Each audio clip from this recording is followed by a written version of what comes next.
Good morning again, ladies and gentlemen. General Tullis, faculty, students, it is my pleasure as the Provost and Chief Academic Officer here at Air University to introduce today's distinguished speaker.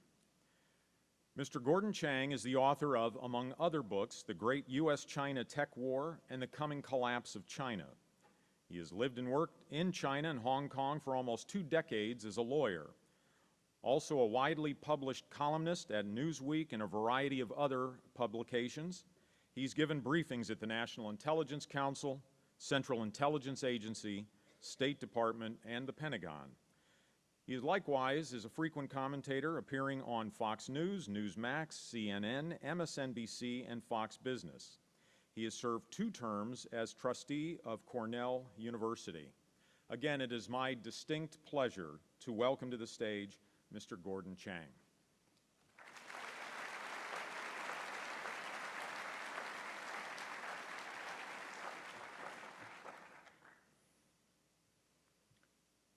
Thank you, Mark, and thank you all for protecting freedom.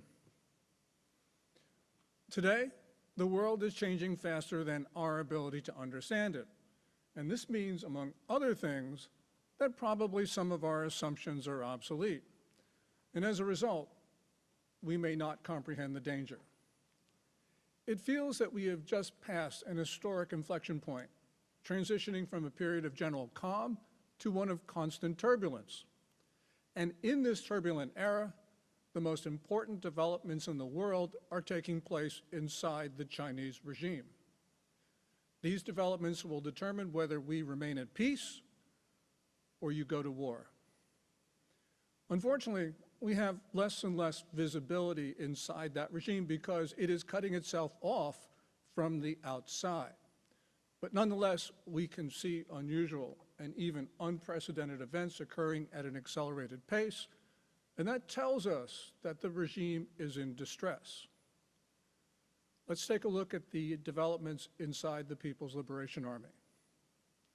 Perhaps most notably, China's Defense Minister, General Li Shangfu, has not been seen in public for 3 weeks. Officially, he has a health problem. Unofficially, he is under investigation by the Communist Party's Central Commission of Discipline and Inspection, and the allegations are, at least as they've filtered out, is that they involve the foreign activities of his son. Of course, there have been other developments.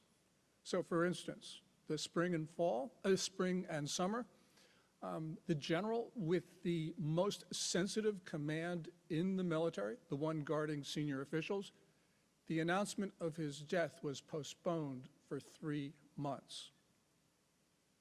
General Liu Yaozhou, a retired Air Force officer, generally considered to be one of China's leading military thinkers, has reportedly received a death sentence this spring. And of course, there are the developments inside China's rocket force, the branch of the military which has control over almost all of China's nuclear weapons. It's rumored that a deputy commander killed himself in early July. We are seeing these rumors, now true, that the top 2 officers of the rocket force have been replaced, the commander and the political commissar. Now, this is unprecedented in the sense that both officers were cashiered at the same time, and it's also unprecedented that their replacements don't come from the rocket force. The new commander of the rocket force is from the Navy. The new political commissar is from the Air Force. All in all, it appears that 11 rocket force generals were replaced and removed this summer. Now, this churn in the Chinese military is also being mirrored in the civilian leadership of the Communist Party. So, for instance, Qin, the foreign minister, he was appointed in March. He disappeared soon afterwards, and he was formally removed at the end of July. The rumors, probably untrue, is that he was either executed or that he hanged himself. His boss, Wang Yi, also inexplicably disappeared He resurfaced a week ago when he met National Security Advisor Jake Sullivan in Malta. But surprisingly, Wang Yi, China's top diplomat, did not go to the UN General Assembly meeting last week. He also did not go to an important bilateral meeting in Australia. Instead, China sent an 83-year-old former foreign minister. And here's another sign that the foreign ministry may have been sidelined recently. This month, the Ministry of State Security issued an important statement about U.S.-China relations and even talked about Xi Jinping's travel plans. Of course, a statement like that would normally be within the purview of the foreign ministry. So those are the facts. What do they mean? Well, let's take a look at the rocket force. There are about 3 alternate explanations of what is occurring. First explanation is that Xi Jinping has removed officers that he believes are not ready to go to war. And if this is the case, really what he wants are officers who will obey his orders to launch nukes when Xi Jinping gives the command. If this is the explanation, then the chance of war is exceedingly high. There have been developments that support this theory. So for instance, Liu Yaozhou, he was removed, people say, because he was opposed to an invasion of Taiwan. And Liu's removal is also in conjunction with the removal of other general officers who have been opposed to war. Second explanation is that Xi Jinping didn't remove the rocket force officers, that they were removed by other people. Supporting this theory is the developments regarding Qin Gang, the foreign minister. Qin Gang, a favorite of Xi Jinping, was, as they say, helicoptered up the ranks of the foreign ministry. Now, the rumors are that he was removed because he had an affair with a TV reporter who bore him a son. In Communist Party politics, that's not an offense. There are other rumors that this TV reporter was a spy for the United States. That, of course, is more serious, but nonetheless, it's probably not sufficient to get yourself removed, certainly under the circumstances that we saw, if you remain Xi Jinping's favorite. Now, the fact that the rumors about his execution, he hanged himself, and all the others, as I said, I don't think that they're true. But the fact that those rumors have been allowed to circulate in China suggests that there are elements who want to destabilize Xi Jinping. And remember, Qin Gang is not the only senior figure who was elevated and removed almost immediately. General Li Shangfu, the defense minister, he was appointed in March. So we're starting to see a pattern. Now, throughout the history of Communist Party politics, there is a pattern. First of all, we see junior figures taken down. Then you have mid-level officials who fall from power. And all of this is in preparation for going after the real target, which is China's leader, whose position, after all of these initial movements take place, the position of the senior leader becomes untenable because everybody else, all of his supporters, are gone. That's not the case with Qin Gang or Li Shangfu. They don't fit comfortably within that pattern. What we have seen are senior figures being removed with no viable explanations and suddenly. And that suggests, because of the randomness of what we're observing, this suggests an out-of-control political upheaval in the Chinese capital. Now, Katsuji Nakazawa of Nikkei Asia reported on the 5th of this month that the elders of the Communist Party actually reprimanded Xi Jinping at their annual retreat at Beidaha last month. Now, many China watchers do not think that this report is credible. But whether it is or not, we do know one thing, and that is that there is discontent at the top ranks of the Communist Party with Xi Jinping. Now, I don't believe that there are many coincidences when it comes to Communist Party politics.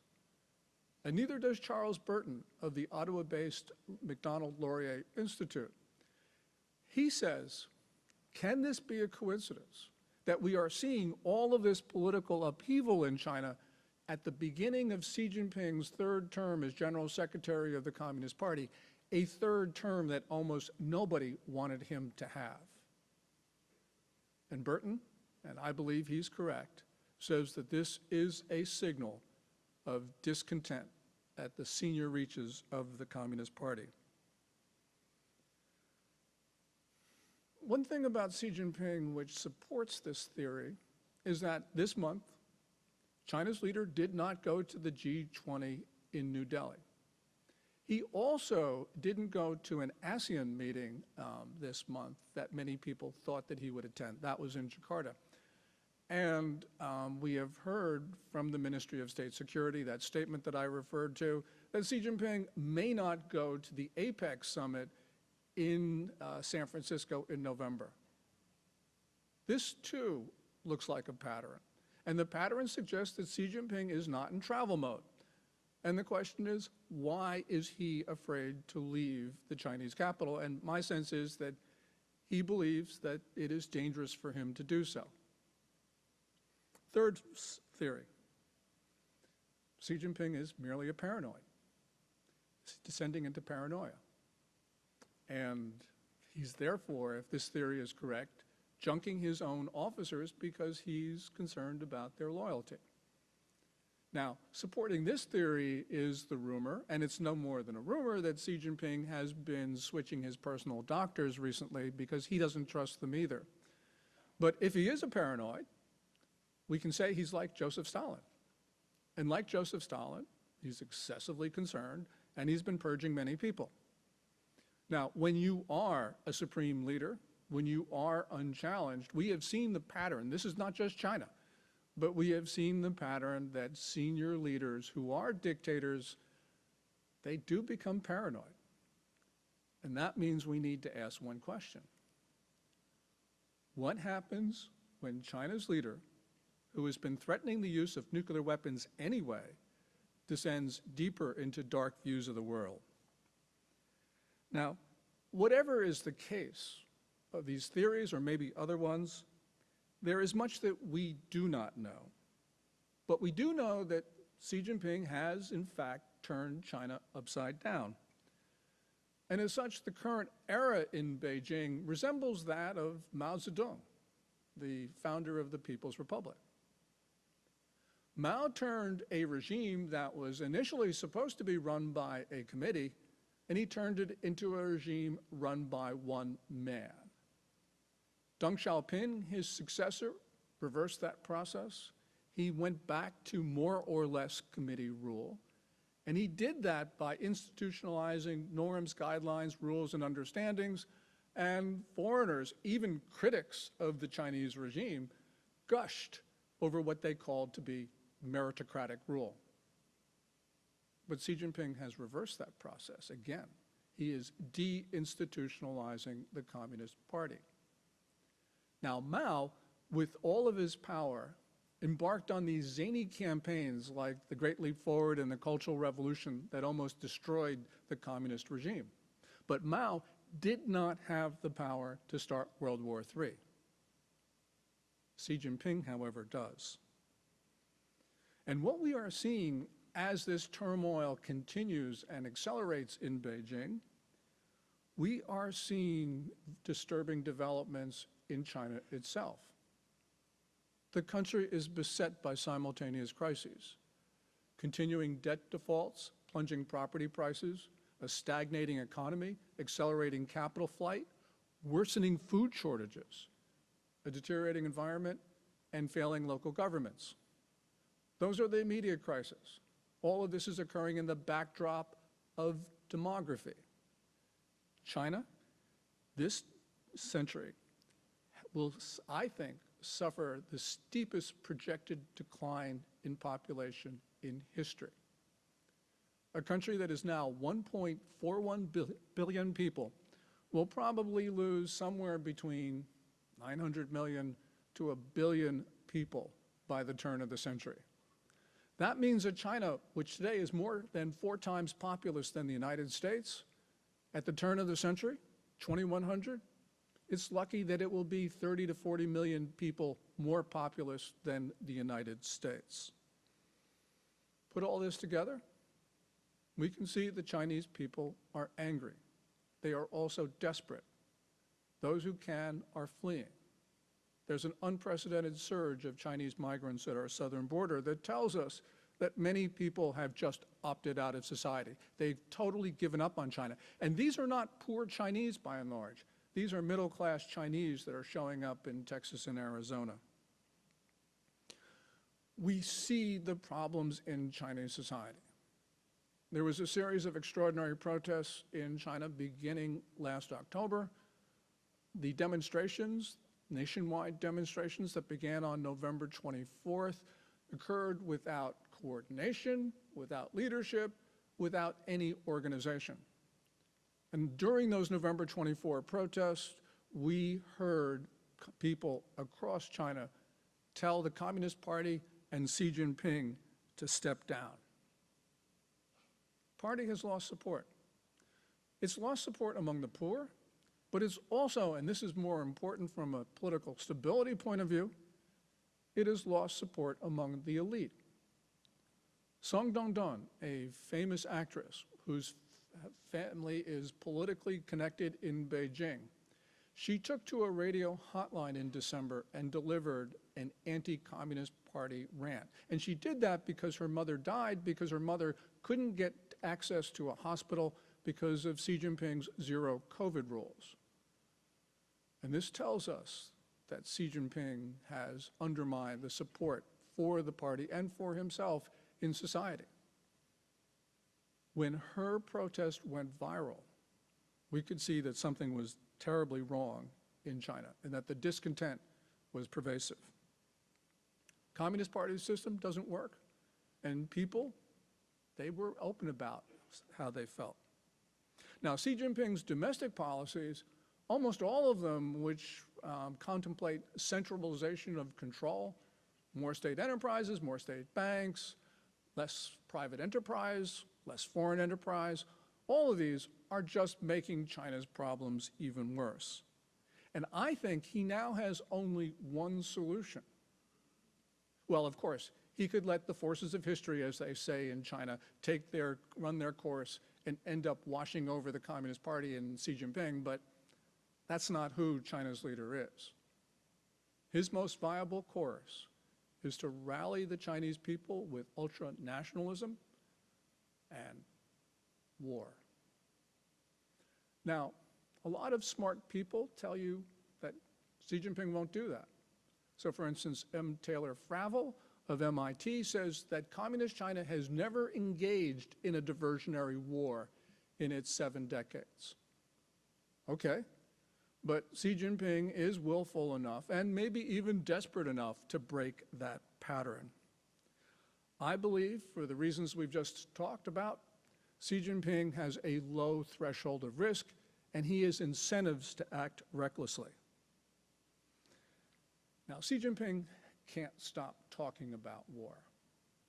Famously, on July 1st, 2021, when he was marking the centennial of China's ruling organization, he said that he would crack skulls and spill blood of those who stood within China's way. This March at the National People's Congress, he repeated his now favorite slogan, which is, "Dare to fight." That message has been filtering down through the ranks because in the following month, in April, the Eastern Theater Command of the People's Liberation Army, after completing these belligerent exercises around Taiwan, both in the air and on the surface of the sea, said it was, quote, ready to fight. And in July, Xi Jinping, dressed in military green, went to the Eastern Theater Command, which, after all, is the command that will lead the invasion of Taiwan, and gave another one of his, let's go out and invade somebody speeches. But of course, Xi Jinping is doing more than just talking. He is, as you know better than I do, that China is engaged in the biggest military buildup since the Second World War. It is trying to sanction-proof his regime. He is stockpiling grain and commodities. He's surveying the United States for nuclear weapons strikes. And perhaps most ominously, he is mobilizing China's civilians for war. In July of last year, a Chinese entrepreneur making medical equipment for the civilian sector told me that Communist Party officials had visited him and demanded that he convert his production lines in China to make items for the Chinese military. The Communist Party has been giving orders to other private factory owners. And in fact, this entrepreneur told me that the Communist Party was now operating once privately owned factories because party officials had made similar demands and the other owners had decided that they did not want to stick around for Xi Jinping's war. So we are now at a point where deterrence can fail. Senior leaders are desperate and the political system is coming apart. After all, one-man regimes are the least stable and the least predictable of all forms of government. So maybe Xi Jinping will take China to war on a whim. Now, many people will say, correctly, China's not ready to go to war. That's certainly true. Many of China's senior officers are corrupt. They don't want to go to war, as we saw from the purges of Liu Yaozhou and others. And none of them has actually fought a war. But none of this may matter. China may go to war nonetheless, even though it is not ready, and it can take us by surprise. How could this happen? Well, we know that China is engaged in dangerous intercepts in the global commons, in the air and on the sea. We also know that it's engaging in activities that can lead to war, as we have seen, for instance, around Taiwan and at Second Thomas Shoal in the South China Sea, thought to be part of the Philippines. The activities around Second Thomas Shoal have actually been so serious that the State Department has 3 times, by my count, issued a written warning in public to China that the United States was willing to use force to discharge its treaty obligations to the Philippines. In the last few days, we have seen heightened activity around Taiwan. We've seen heightened activity in Fujian province, which is the area of China, of the mainland opposite Taiwan. And we have seen increased activity at Scarborough Shoal. We haven't gotten beyond these events yet. If something horrible happens, if there's a mistake, if somebody dies in one of these incidents, we know one thing, that nobody in Beijing can back down, because at the moment, the Chinese political system is configured so that only hostile answers are considered to be acceptable. The Chinese political system has become militarized as general officers grab more power and put their stamp on the country's external relations. And of course, a regime that is in the process of eating itself cannot act responsibly. Once purges start, we've seen this in China, we've seen this elsewhere. They continue until one side is completely vanquished and the victors are weakened.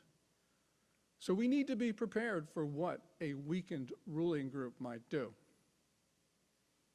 Jim Holmes of the Naval War College a year ago told me that he thought that this period resembled 1937. 1937 was a year in which, if you lived in America or Europe, yeah, you could sense the danger.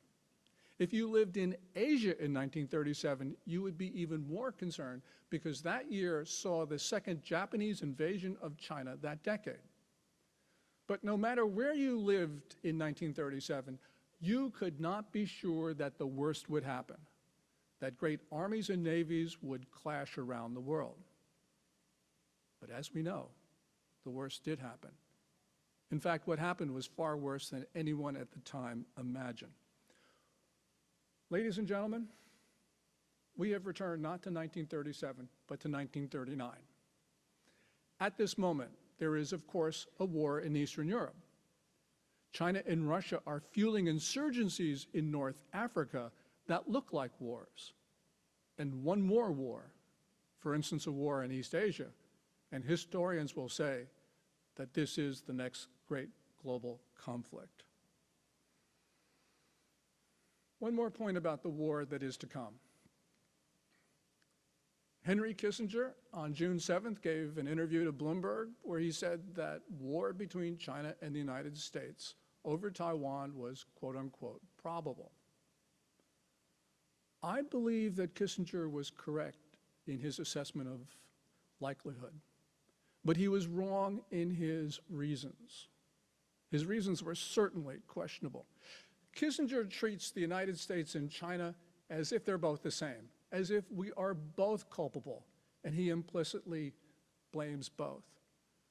So no wonder they treat him in Beijing like an old friend. And no wonder that the Chinese love Graham Allison's book, Destined for War. This is the book about the Thucydides trap. That's a book which, again, implicitly blames both sides, and it says, oh, a jealous United States might go to war because we're concerned about a rising China. Well, both Kissinger and Allison are correct in terms of the possibility of war, but they're wrong because of the reasons. Because if you go to war, you will be fighting for a just cause.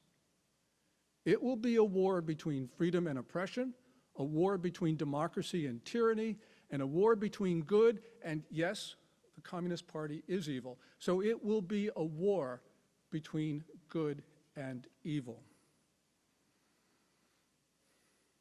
I fear that soon our nation will call upon you to fly into hostile skies. And when you do, you will carry the hopes of our nation and you will carry our prayers. Thank you.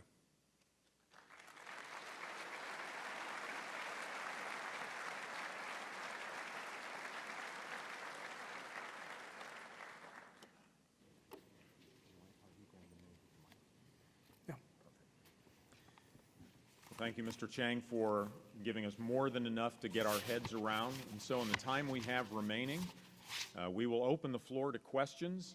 For those unfamiliar with Polifka, the microphones are along the wall. We would ask that you move to one of those. I will call on you. Please use the mic so the entire audience can hear you, as well as those that are watching us on YouTube. So as we wait for, please go ahead.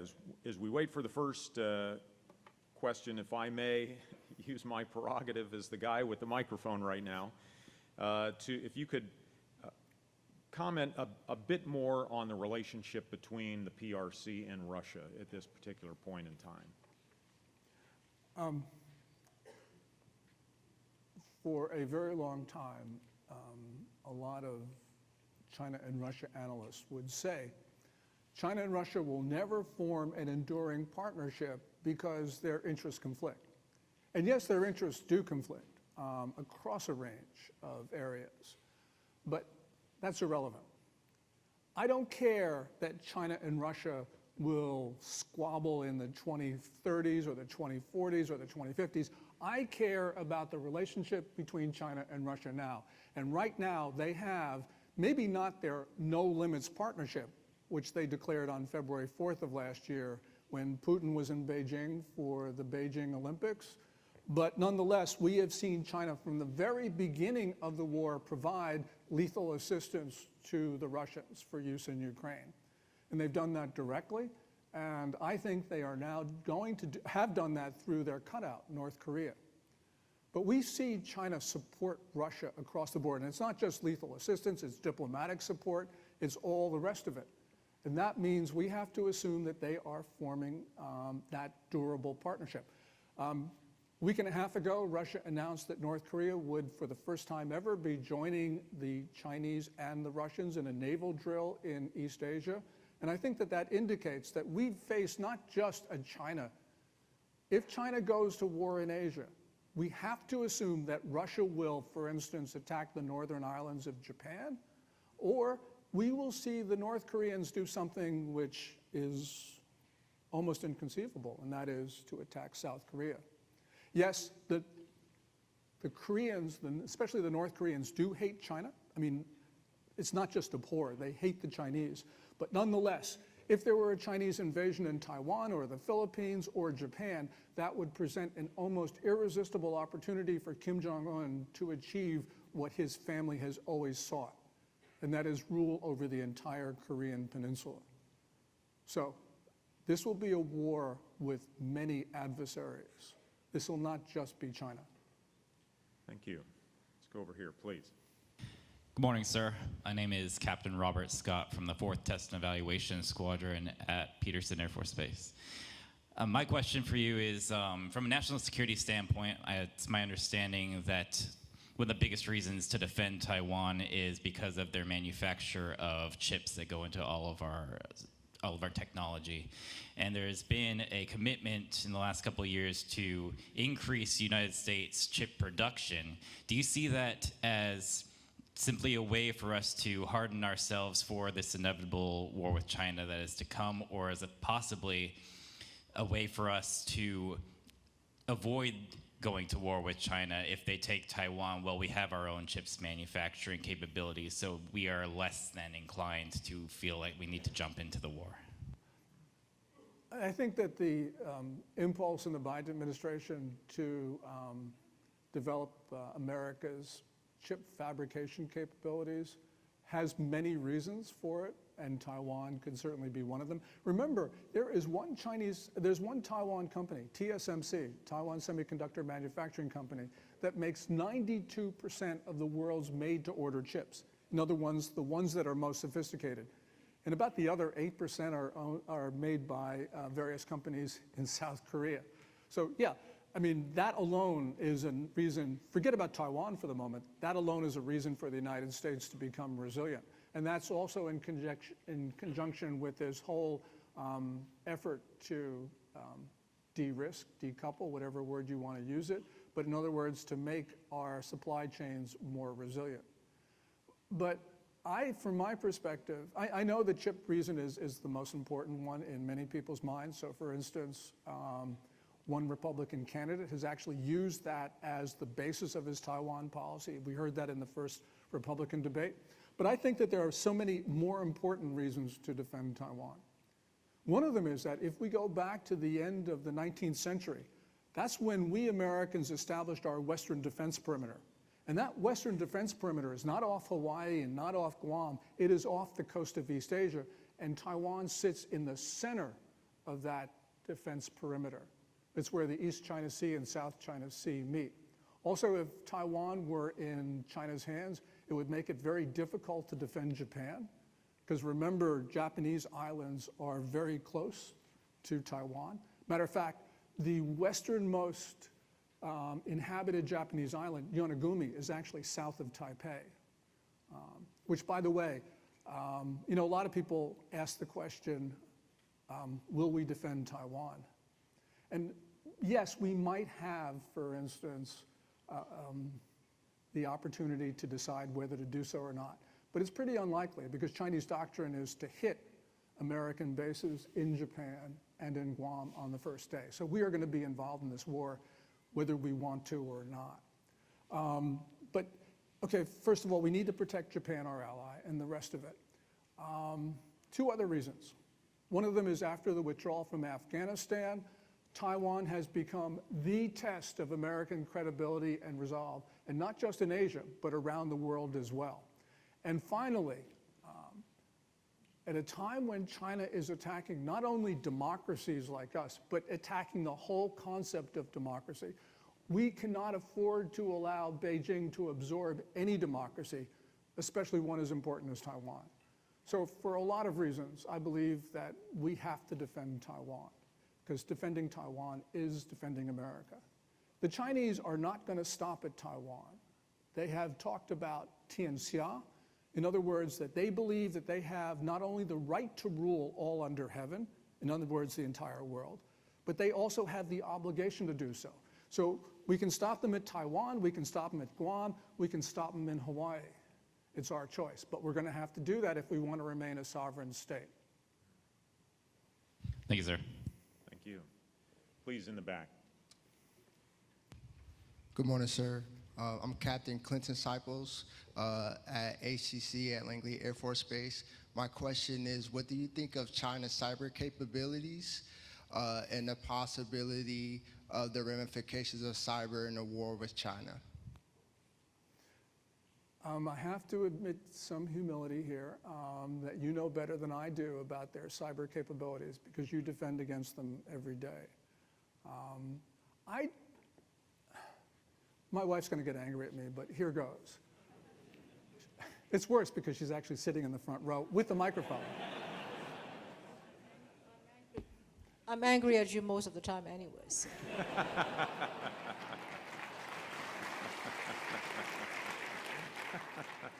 Could somebody please take that microphone from her? Look, China is really good at cyber. We all know that. But we also know a couple other things, and that is that it's not just the Chinese we deal with. I mean, North Korea's hackers are base themselves on Chinese soil for a lot of different reasons. So we're dealing with the Chinese and the North Koreans. And really, this is not so much, in my mind, a question of Chinese capabilities or Russian capabilities or North Korean ones. In my mind, this is a question of what are we doing to defend ourselves? I mean, we know how to deal with this. And not all of the solutions are cyber, but we could impose costs on China for its cyber activities.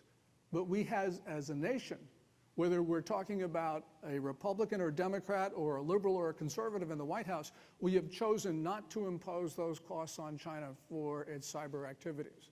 So this is really a question of us, more than a question of China. Yeah, but they're damn good. Thank you. Here in the middle, please. Good morning, sir. Captain James Doherty, Ellsworth Air Force Base. It's only captains who ask questions in this audience? We're young and dumb, sir. Can you talk a little bit more about how the role that demographics play in the immediacy of Chinese action? You mentioned perhaps by the end of the century that they're going to drop to our level. Some models predict much faster than that. So can you talk to how that drives the immediacy of their need for action? You know, in terms of immediacy, demography, even though the projections are stark, they take place over decades. And so, you know, China is going to lose some population last year, which it did for the first time officially.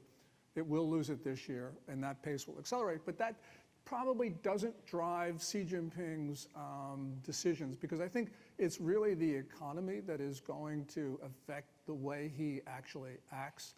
And the reason is, we're Americans, we know about recessions, we have them periodically, they hurt, but basically we allow the markets to adjust, wipe away the imbalances, and then we start all over again. We're a free market. China has not had a recession since at least the end of the 1980s, which was barely, first of all, as a matter of official numbers, China has not had a recession or a downturn since 1976. The last recession, probably you could find one at the end of the 1990s. You know, there was a little bit of a hiccup in 2015 maybe. But by and large, Chinese don't know the concept of a recession, because all that they have known through their lives is that every year the economy gets better, their lives get better. And so now they're being hit for the first time with economic hardship. And because of that, we have seen, as I mentioned, those protests that started last year, because Chinese people are now saying, holy you know.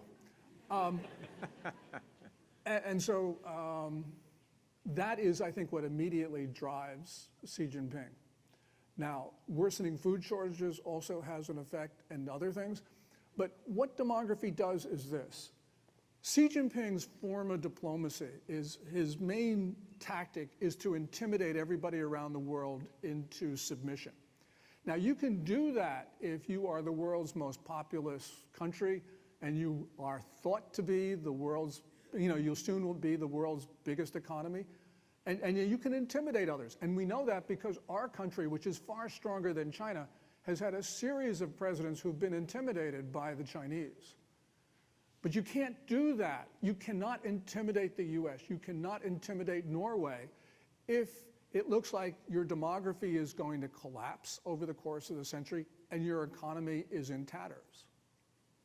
So that is the effect. It creates this closing window of opportunity. I think that even if you took demography out of the equation, you'd have that closing window of opportunity. And we know actually because in 2020, Xinhua News Agency, which is official, actually issued a release that talked about Xi Jinping feeling that there was a limited amount of time for China to achieve its historical objectives. So they actually talk about it. Not often, but they do talk about it. And that means that when you throw demography into the mix, it means that Xi Jinping realizes he's got to use it or lose it. He knows that you guys are getting better. He knows that you probably aren't moving as fast as you need to, but you are getting better. And I think that that is driving his calculus right now. I think that if you get through the next 2-3 years, we're going to be okay. Because then it will be evident that things are going our way and things are not going his way. And I think that he will realize and recognize reality, but it's now. Can I add on demography? The immediacy is not the decline, which is not going to happen for many years. The immediacy is the abnormal sex ratio. Because of the one-child policy, because Chinese wants to have a bloodline to be carried on by the male, you have about 40 to 50 million more men in China than women. And throughout Chinese imperial eras, when you have such imbalance, you do not want unmarriageable men to be roaming your country creating troubles. So what do emperors do? They send them out to wars. So either you kill them off abroad or bring back victory. So that's how I think the problem is on demography and in Xi Jinping's mind, whether he's going to send these unmarriageable men abroad. And as a civilian, let me say that I really like the idea that you'll have a B-21 and a next generation air dominance fighter, but that's 10, 15 years from now. What you need to do at this moment is to harden your facilities, make sure you have as much ammunition as possible, make sure you're as ready as possible. Because as I said, if war comes, it's coming now. It's not coming in the time when these new weapons will come on stream. Thank you. That's guaranteed to make sure I never come back here again, by the way. But it's an important enough message that I want you to hear it. Great. Let me continue on this side, and then I'll work my way back and forth, so please stand by. Go ahead, please. Yes, sir. Good morning. I'm Captain Stephen Betcher from Creech Air Force Base. You mentioned increasing food problems in China and how Xi Jinping is trying to stockpile even though they receive most of their grain from overseas. How do you think he will reconcile large-scale famine with declaring a foreign war when historically famines turn people against their government very quickly, seen in places such as France right before their revolution? Yeah, and the point there is that before people turn against the Communist Party, Xi Jinping needs to create a foreign enemy. It's really interesting. One of the fascinating developments that has gotten very little play is that the party has developed a whole new unofficial corps of officials who go around telling farmers to plant this or plant that, to uproot their crops in order to plant grain. And that's a real indication of China moving back to totalitarianism, for one thing, but it's also a real indication that they believe that they need to have as much grain as possible. Now, if you look at China, each year its food self-sufficiency ratio percentage declines. And so you're right, they do have to import more and more food. And that's one of the reasons why I think that the stockpiling of commodities is a danger signal, because it suggests that they realize that in a war, they cannot rely on the skies and the seas to bring in food to China. Now, one interesting thing about all of this is, China, a Chinese company in 2013 or something, bought Smithfield Foods, the world's largest producer of pork. And during the pandemic, Smithfield was sending pork back to China, even though there were shortages of meat in this country. And even though it would be more commercially reasonable for Smithfield to actually sell into the US market rather than transporting across the Pacific. I think that shows the mentality of the Communist Party these days in terms of the importance of food. They are doing things which don't make sense because they realize how important it is. And so we need to start looking at all of this. Ultimately, Chinese agriculture won't succeed because of a lot of reasons. But they look at the United States and they realize that agriculture is a critical advantage that the United States has. And we need to maintain that. Please, on this side in the back. Good morning, sir. I'm Lieutenant Colonel Chester Guanzon from the Philippines. It's great to see you here, sir, and we appreciate your presence. China's been employing gray zone tactics in the region, that is to include the deployment of their Coast Guard and maritime militias. And these tactics have effectively altered the status quo in the region, which of course favors the China. And this raises concern among other claimants, not just for the Philippines. And the Philippines have documented several events.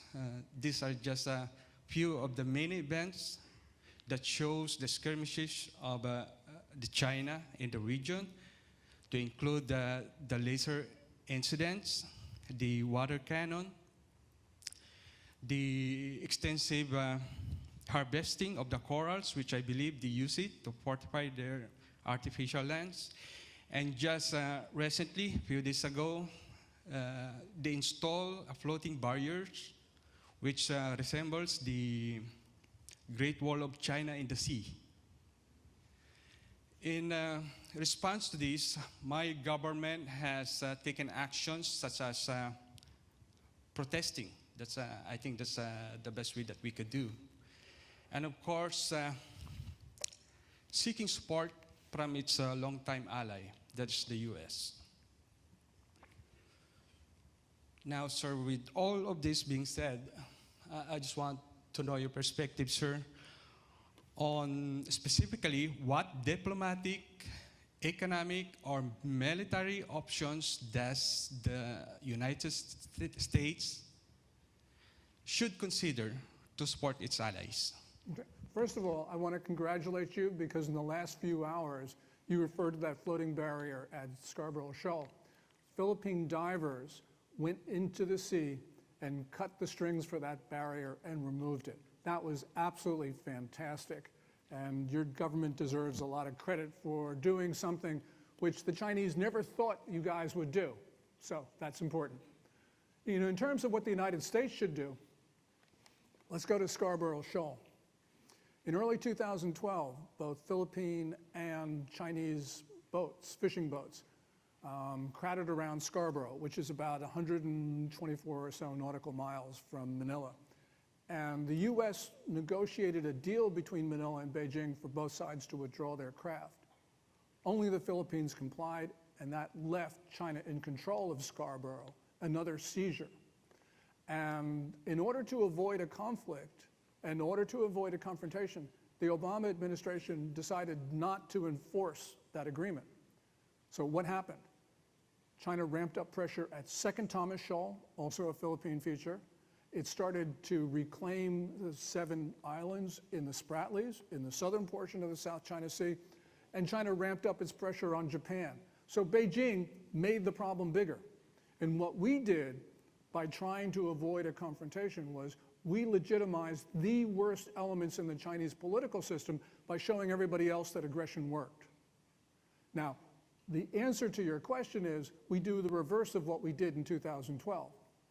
And that means we send an Arleigh Burke to Second Thomas Shoal, we send another one to Scarborough, and every place else that the Chinese Coast Guard, quote unquote Coast Guard, and the maritime militia shows up.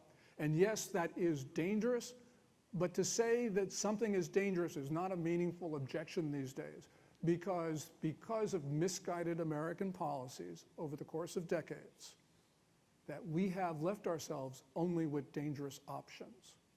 And I believe that the most dangerous option of all is continuing with the policies that have put us in this position in the first place. So we have created the situation that could easily lead to conflict. I believe we can avoid conflict at Second Thomas and at Scarborough and all the other places in the South China Sea, but we got to adopt measures that we considered to be too dangerous, too risky. Because although, when we look at this, we have had policies since the end of the Cold War that sound good to the ear, but they have failed this country, they have failed our allies, and they've failed our friends. So we got to do something new. And that shows you we are in a very different world than we think we are. Thank you. Over here, please. Good morning, sir. Captain Stephen Avione from NRL Operations Center up at Fort Belvoir, Virginia. So recently we've been hearing, or over the past few years, we've heard about BRICS versus G7. But recently India has been kind of playing the field, cozying up to the United States, everybody else. How do you see those changing relationships affecting China over the next few years? Beijing probably is afraid of India. Remember, in the last clash that the Chinese military was involved in, India came out on top. This was the morning or the evening of June 15th, 2020 at Ladakh, where the Chinese, in a surprise attack in the Himalayas, hit the Indian forces, killing 20. China, however, did not admit any casualties. But, and this will put things in perspective. China probably lost. China, in about 12, 13, 14 months afterwards, admitted to 4 killed. But India thinks 45 were killed, and TASS, the Russian news agency, actually came out with a press release a couple months after the incident with the Russian estimate of the number of killed, which tallied with India's. So that showed you, even when China had the advantage of surprise, they were not able to take on India. And that shows you that at least their ground forces aren't really very good at all and probably don't have the spirit to fight. Because remember, these are supposed to be China's best troops in the Himalayas. So India certainly is a pivot. It's certainly a counterweight to China. But we got to remember, though, that our catastrophic withdrawal from Afghanistan, we delegitimized our friends in New Delhi. Because apart from the United States and apart from the Afghan government itself, the one government that was most disadvantaged by our withdrawal from Afghanistan was India. And so in New Delhi, in the national security establishment, those people who had wanted to be friendly with the United States have gone quiet. And those who have wanted to be friendly with Russia have prevailed. And so that has been damage that the administration, to its great credit, has done a lot to try to repair since 2021. But nonetheless, that's a problem. And the result of that is that we see, for instance, that Indian Prime Minister Narendra Modi sides up with China sometimes in public, and he's been buying a lot of Russian oil. So that means that that is something we don't want. You know, with the BRICS, remember the BRICS started out not as a real organization. It was Jim O'Neill of Goldman Sachs came up with an acronym because he thought it was cool. It was originally Brazil, Russia, India, China. They added South Africa. At the most recent summit a month ago, they added 6 more. But this is not an organization that has a common purpose among its members. So it is a talking shop, just like the G20. You know, the G20 has lost effectiveness. Well, BRICS is even in a worse position because you have countries with very different interests, which means that, for instance, a BRICS common currency is a non-starter. The United States needs to reinvigorate the G7 because common democracies with common policies can be very effective, as we have known throughout history. And so we certainly can do it. Certainly we have the elements to put in place, which are, I think, shows much more, we can be much more powerful if we work through, for instance, the G7, which the Biden administration has worked very hard to do. And I think that, therefore, I wouldn't worry about the BRICS. There's a lot to worry about China. The BRICS is not one of them. And let me add one more thing about the BRICS. When people talk about the BRICS, they talk about China's threat to dethrone the dollar. That is also something we don't have to worry about because the Chinese currency is not convertible in the capital account. It is barely convertible in the current account.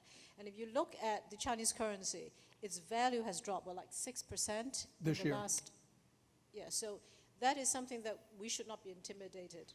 The only country that can dethrone the dollar is us by this, massive spending.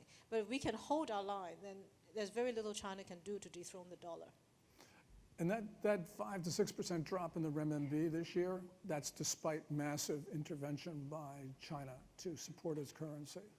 The renminbi would essentially become a worthless currency if it weren't protected by the currency walls, as Lydia mentioned, and by this state intervention. China is selling a lot of dollars, and they say, well, we're selling dollars because we don't like the United States, we think it's over. Well, no, it isn't. They're selling dollars to support their currency because they know how weak they are right now. Well, this will have to be our last question, and then we'll turn the floor back to you, Mr. Chang, for closing comments. So please, over here. Good morning, sir. Major Tolliver from ACSC Seminar 21. You compared Xi to Mao in your comments, but as far as Xi's motivation, is Xi motivated by control of power being his central, like this is the most important part of his governance, or is he really trying to further CCP ideals like more of a Maoist true believer? Yeah, that's a great question, and I'm not in Xi Jinping's head, but we know a couple things. We know that during his teen years, he spent a lot of time studying Mao, and he was a zealot. And we saw that when he became General Party Secretary at the end of 2012, some of the first things he did was to visit sites which were important in Mao's history. So he went back to the so-called red sites. Xi Jinping, he's been using this Tian Xia imagery, which I mentioned, for decades. So he is motivated by Chinese greatness as opposed to Marxism, but he also does believe in Marxism, and he believes in a strong leader. We know that because in the month after he became General Secretary, he gave a secret speech to cadres in Guangdong province where he discussed his views about why the Soviet Union fell. And he said the Soviet Union fell because there was nobody who was willing to defend the ideology. Plus, he also had some pretty unhappy comments about Gorbachev as an individual. But the point is that he actually believes this stuff. And he believes that, I suspect, like a lot of other people, they identify their own interest with those of their country. Especially dictators do that. So it's really hard to separate out in those two strains that you identified. But one could say almost both. It's mixed up. But the point is, we don't know what's in his mind, but we do know what he's doing. And because of that, we know that he is dangerous.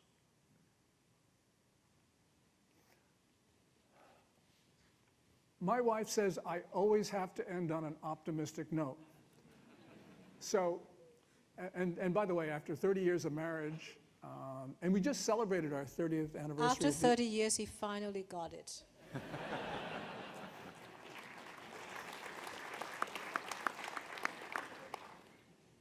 Maybe. Yeah, no, I understand. There's no point in arguing. So here goes my my optimistic story about a time when there was a war. My dad came to this country on a Chinese nationalist government scholarship. He left China, flew over the Himalayas, went to India, boarded a Liberty ship, which went all the way down to Australia to avoid Japanese submarines, and then came up to the United States and landed. He landed at the port of San Pedro, which is Los Angeles, in February 1945. He took the Transcontinental Railroad to get to Ithaca, New York. He went to Cornell, got his master's degree in 1946. But right after that, Mao's communists took over China. But a generous America allowed my dad to stay. So my dad, as a new American, never missed an opportunity to vote. My dad, as a new American, would always say how wonderful his adopted country was. And he would tell my three sisters and me that China was his birthplace, but America was his home. So my optimistic story is this. I learned from my dad two things. One of them is America is a great country. But more important, he told me, we Americans are good people. So if you do have to fly into battle, I just want to say, fly, fight, and win. Thank you very much. Thank you.